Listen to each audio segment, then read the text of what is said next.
development is all about learning so that they've got what they need for the rest of their lives, right? That's the whole purpose of adolescence, is young people are getting ready for the rest of their lives. The learning is important.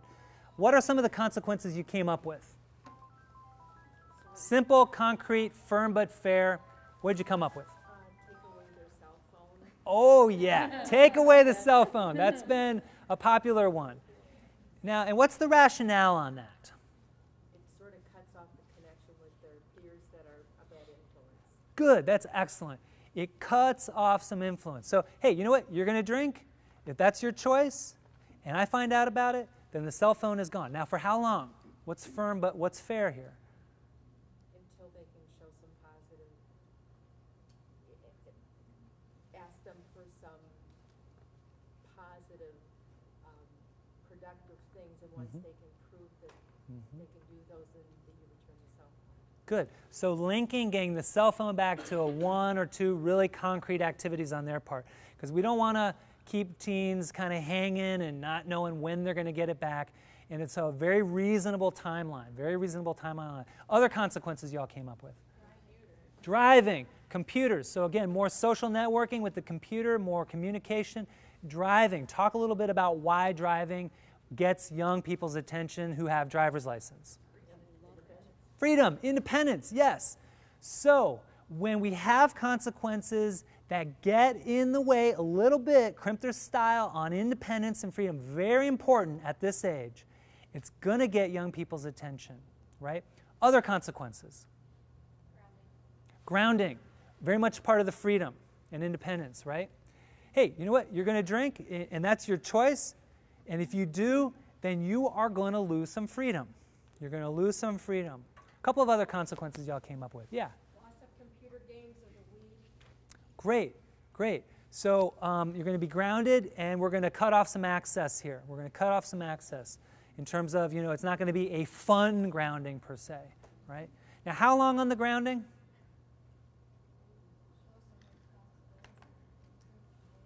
Okay, good. And again, the more concrete you can get with what behavior you're asking for, the better, because teens want to know, okay, how can I get trust back? How can I get the phone back? How can I get off of grounding?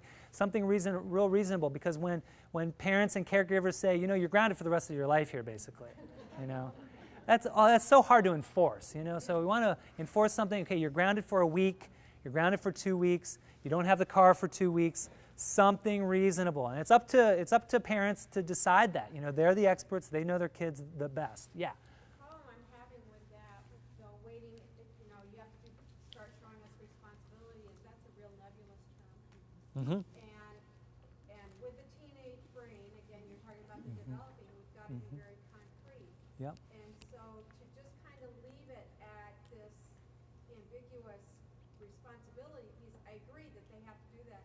But to me, it would seem like, okay, these are the exact things we expect you to do over the next week or over the next 2 weeks, whatever it is. You need to be home, need to do chores, need to do, and set it out real specifically. Yes.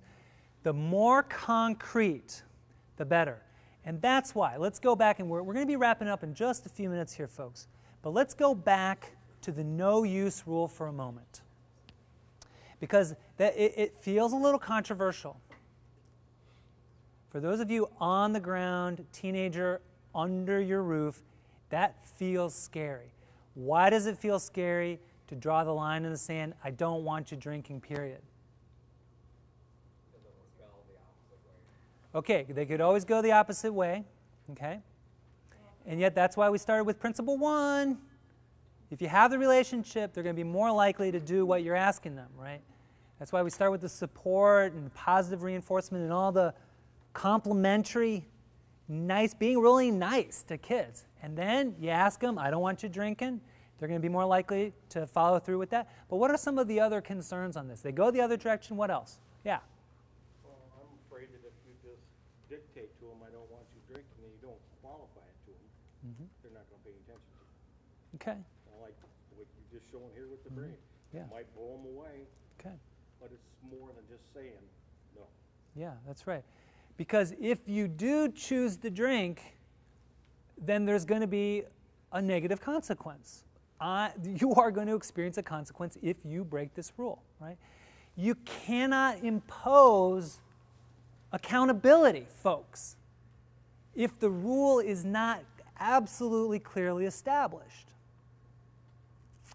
So we're working against ourselves if we don't establish the clear rule. But let's get back to a little of the controversy on this. Why is it uncomfortable to get firm about this? Yes? Because if they do drink and they're afraid to call you, and they drive home and they get killed, Yeah. that's where we kind of have a little bit of a Yeah, problem with that. that's right. That's the nightmare stuff. That's the stuff that keeps parents up. And so I understand the hands are going up, right? Like, oh yeah, you're right on board with this. We're not going to have time to really get into this. But a couple things. One is that I can appreciate the risk for parents and caregivers to draw the line in the sand, worrying that teens might go the opposite direction, rebel, but also go ahead and drink anyway and then not tell you about it or ask for help when they might need it, right? I understand that as an individual concern.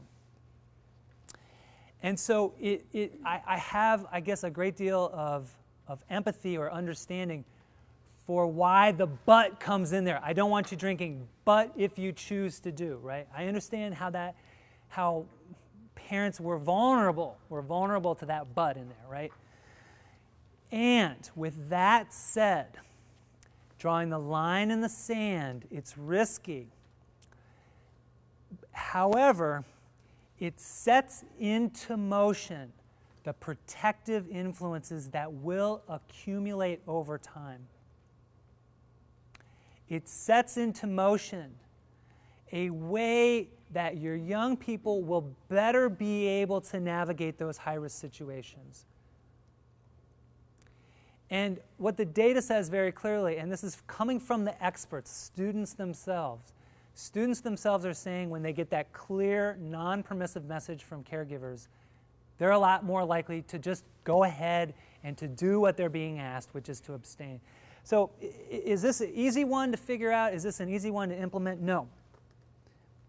But here's the bottom line, and we're going to wrap things up here.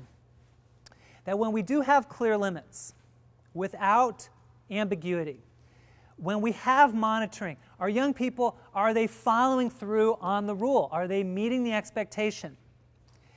And if they do, then it's full praise, positive reinforcement, pleasant surprise, compliments, appreciation, thank you so much.